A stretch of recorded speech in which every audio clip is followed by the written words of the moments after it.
Chapter 7. For this Melchizedek, king of Salem, priest of the Most High God, who met Abraham returning from the slaughter of the kings and blessed him, and to whom Abraham apportioned a tenth from all things, is first of all, by translation, king of righteousness, and is then also king of Salem, that is, king of peace. In being fatherless, motherless, without genealogy, having neither a beginning of days nor an end of life, but having been made like the Son of God, he remains a priest perpetually. Behold, then, how great this man was to whom Abraham, the family head, gave a tenth out of the chief spoils. True, the men from the sons of Levi who receive their priestly office have a commandment to collect tithes from the people according to the law, that is, from their brothers, even if these have issued from the loins of Abraham. But the man who did not trace his genealogy from them took tithes from Abraham and blessed him who had the promises. Now without any dispute, the less is blessed by the greater. And in the one case, it is men who are dying that receive tithes. But in the other case, it is someone of whom it is witnessed that he lives. And, if I may use the expression, through Abraham even Levi, who receives tithes, has paid tithes, for he was still in the loins of his forefather when Melchizedek met him. If, then, perfection were really through the Levitical priesthood, for with it as a feature the people were given the law, what further need would there be for another priest to arise according to the manner of Melchizedek, and not said to be according to the manner of Aaron? For since the priesthood is being changed, there comes to be of necessity a change also of the law.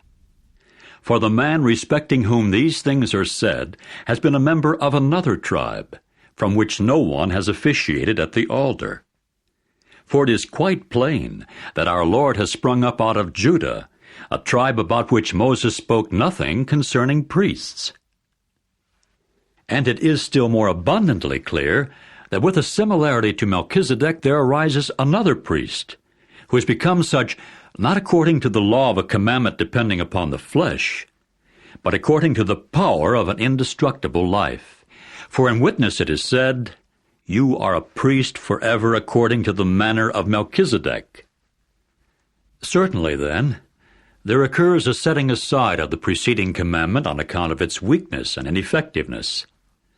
For the law made nothing perfect, but the bringing in besides of a better hope did, through which we are drawing near to God. Also, to the extent that it was not without a sworn oath, for there are indeed men that have become priests without a sworn oath, but there is one with an oath sworn by the one who said respecting him, "Jehovah has sworn, and he will feel no regret. You are priest forever."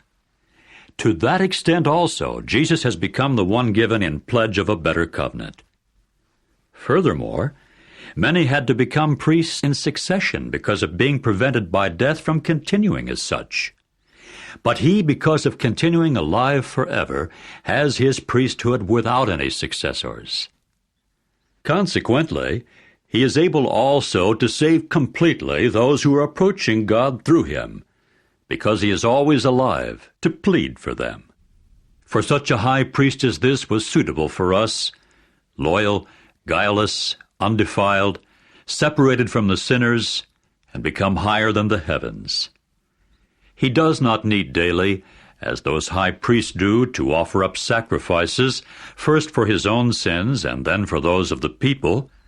For this he did once for all time when he offered himself up. For the law appoints men high priests having weakness, but the word of the sworn oath that came after the law appoints a Son, who is perfected forever.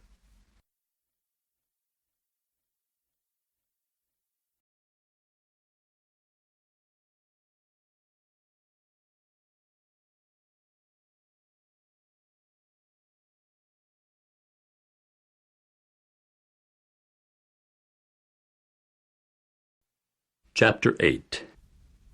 Now as to the things being discussed, this is the main point. We have such a high priest as this, and he is set down at the right hand of the throne of the majesty in the heavens, a public servant of the holy place and of the true tent, which Jehovah put up, and not man.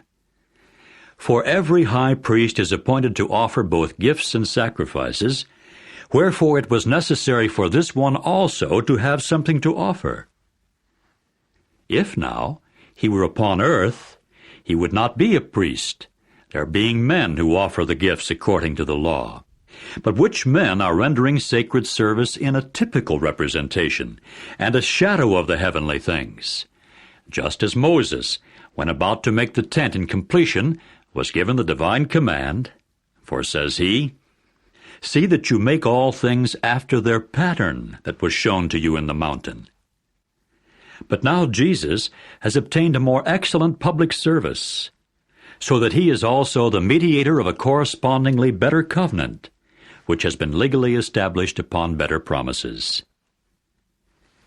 For if that first covenant had been faultless, no place would have been sought for a second, for he does find fault with the people when he says, "Look, there are days coming, says Jehovah, and I will conclude with the house of Israel and with the house of Judah a new covenant, not according to the covenant that I made with their forefathers in the day of my taking hold of their hand to bring them forth out of the land of Egypt, because they did not continue in my covenant, so that I stopped caring for them, says Jehovah. For this is the covenant that I shall covenant with the house of Israel after those days, says Jehovah.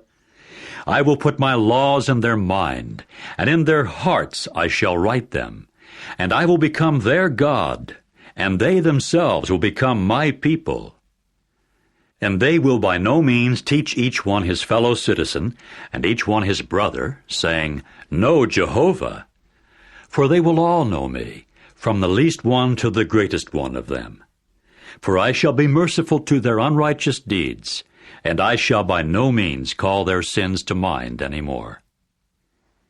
In his saying, a new covenant, he has made the former one obsolete. Now that which is made obsolete and growing old is near to vanishing away.